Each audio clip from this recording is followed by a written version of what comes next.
Hoy vamos a tratar el tema de técnicas de inyección parenteral. Específicamente vamos a hablar sobre la inyección intramuscular.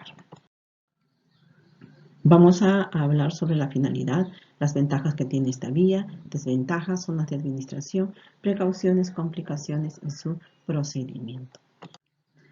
La capacidad que queremos es realizar la administración de medicamentos vía intramuscular teniendo en cuenta las normas de bioseguridad.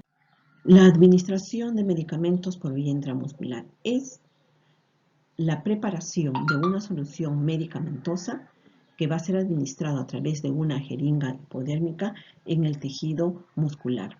La finalidad de esta técnica de administración de medicamentos es asegurar la máxima absorción del medicamento debido a la vascularización del tejido. El tejido muscular es un tejido que contiene muchos vasos sanguíneos, entonces esto va a hacer que el medicamento se pueda absorber con mucha mayor rapidez. Además, la finalidad de esta vía es administrar aquellos medicamentos que no se pueden administrar por la vía subcutánea.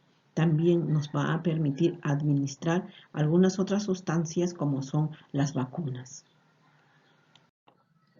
¿Cuáles son las zonas de aplicación de la vía intramuscular? Para la vía intramuscular, nosotros, para hacer uso de esta vía, primero debemos tener en cuenta ciertos aspectos o ciertos factores que nos van a limitar el uso o no de esta vía. En primer lugar, tenemos que considerar ¿cuál es la edad de la persona que nosotros vamos a administrar el medicamento? ¿No? ¿Es un niño, es un adulto? En función a ello, nosotros vamos a determinar cuál es la zona que vamos a utilizar. Debemos conocer también cuál es la contextura de nuestro paciente. ¿Es un paciente delgado? ¿Es un paciente grueso? ¿Es un paciente obeso? ¿Cuál es su estado nutricional y su estado de hidratación al paciente? Porque en función a eso vamos a utilizar la técnica. También debemos saber si es que hay o no proximidad a vasos sanguíneos de gran calibre para evitar estas zonas, ¿no? Y también si es que hay proximidad de algunos nervios para evitar la lesión de estos nervios. Conocer cuál es la condición de la zona que vamos a administrar, la condición de la piel, cuál es el estado de la piel en nuestro paciente para poder utilizar una determinada zona. Y definitivamente tenemos que saber cuál es la naturaleza de nuestro medicamento. Este medicamento puede o no puede administrarse por una determinada vía, sobre todo por la vía intramuscular. Bien, sabiendo esto, nosotros tenemos una serie de zonas que utilizamos para la administración de medicamentos, como por ejemplo la zona dorsoglútea. En el caso de la zona dorsoglútea, me permite administrar medicamentos en el músculo glúteo mayor. ¿Cómo voy a obtener, cómo voy a poder saber si estoy en la zona dorsoglútea? Yo tengo que trabajar con los glúteos de mi paciente. Mi paciente puede estar en una posición de cúbito ventral. En este caso, tomo como límite para determinar mi glúteo la cresta ilíaca en la parte superior. En la parte inferior voy a considerar el pliegue del glúteo y a nivel del medio la línea interglútea.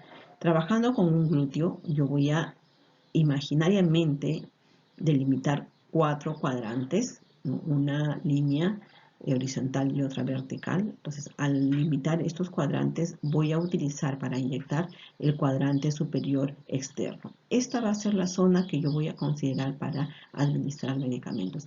Me aleja de los grandes vasos sanguíneos y me aleja de los nervios. En este caso, por aquí atraviesa el nervio ciático. Entonces, me va a permitir alejarme de este nervio ciático y yo poder administrar con mucha mayor seguridad mi medicamento. Aproximadamente a 5 a 7 centímetros de la cresta ilíaca vamos a tener que insertar nuestra aguja. Es una zona muy usada en el caso de los niños. Me va a permitir poder administrar aproximadamente unos 7 mililitros. El paciente puede estar en una posición de cúbito lateral, derecho o izquierdo, en posición de cúbito ventral, o puede estar en una bipedestación, ¿no? Es decir, parado mi paciente. La otra zona, la zona deltoidea. En la zona deltoidea, esta zona está ubicado en el músculo deltoides. nuestro músculo deltoides está en el brazo. Entonces, mi paciente, estando en posición sentado o estando en posición de bipedestación o parado, voy a ubicarme mi mano por la zona de la apófisis sifoides y de ahí 3 o 4 traveses de dedo hacia abajo va a ser mi zona a inyectar, pero de la parte central hacia arriba. Esta zona de la zona deltoidea es un poco más reducida en cuestión de cantidad de medicamento que va a recibir. Esta zona permite que yo administre más o menos 2 mililitros o 2 centímetros de medicamento. Entonces, tiene menor capacidad de recibir medicamento.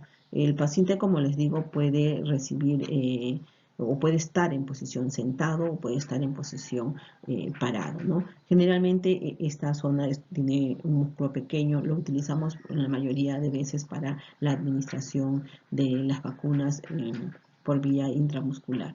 Ahora, en el caso de la zona deltoidea también existe una posibilidad de poder dañar ciertos nervios o vasos sanguíneos. En el caso de los nervios tenemos el nervio radial que está atravesando esta zona y está también la arteria braquial que también puede ser lesionada al momento de utilizar esta técnica. Por eso la importancia de poder determinar bien la zona. La otra zona, la zona ventroglútea, esta zona ventroglútea también es una de las más seguras.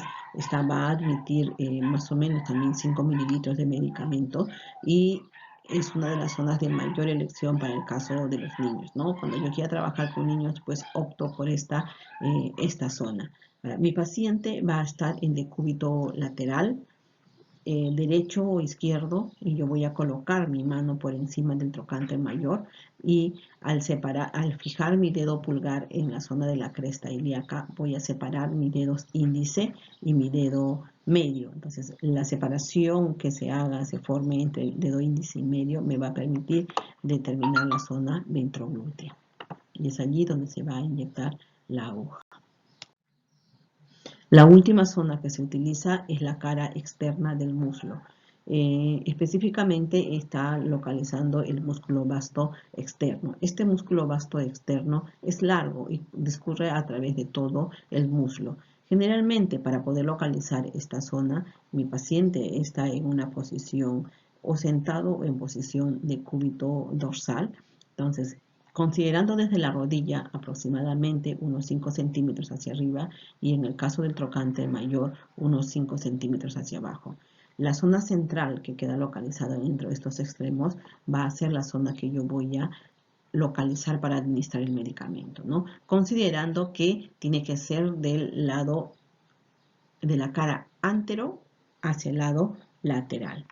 ¿Ya? Esta zona, como les digo, yo puedo utilizarla para poder administrar cualquier tipo de medicamentos y fundamentalmente es utilizada en los niños pequeños, menores de 1 año, para la administración de las vacunas, ¿no? Que están consideradas en el calendario nacional de inmunización. Llámese la vacuna pentavalente, llámese la vacuna HBV contra el virus de la hepatitis B, etcétera, etcétera.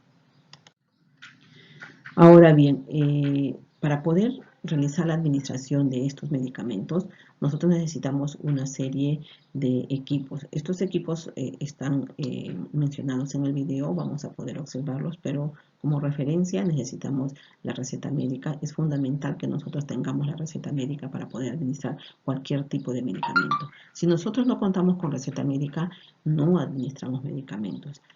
Aparte de la receta médica, necesitamos nosotros el medicamento en sí, necesitamos la jeringa con su respectiva aguja, necesitamos unas ruedas de algodones para la limpieza, necesitamos el antiséptico que nos va a permitir hacer la desinfección de la zona, un par de guantes como medidas de bioseguridad, necesitamos además un depósito para eliminar los desechos sólidos a consecuencia de este procedimiento. Ahora, un aspecto fundamental para esta vía es que nosotros debemos mantener siempre las medidas de bioseguridad, ¿no? Para eso tenemos los guantes o de lo contrario también, previo a esto, el lavado de manos, que es fundamental. No se olviden que para la administración de un inyectable o de cualquier procedimiento es fundamental que nosotros hagamos la preparación psicológica de nuestro paciente. Esto va a permitir que nuestro paciente colabore con nosotros y se sienta menos ansioso al momento de recibir este tratamiento. Bien, ahora vamos a pasar a observar el video y luego vamos a realizar los comentarios respectivos.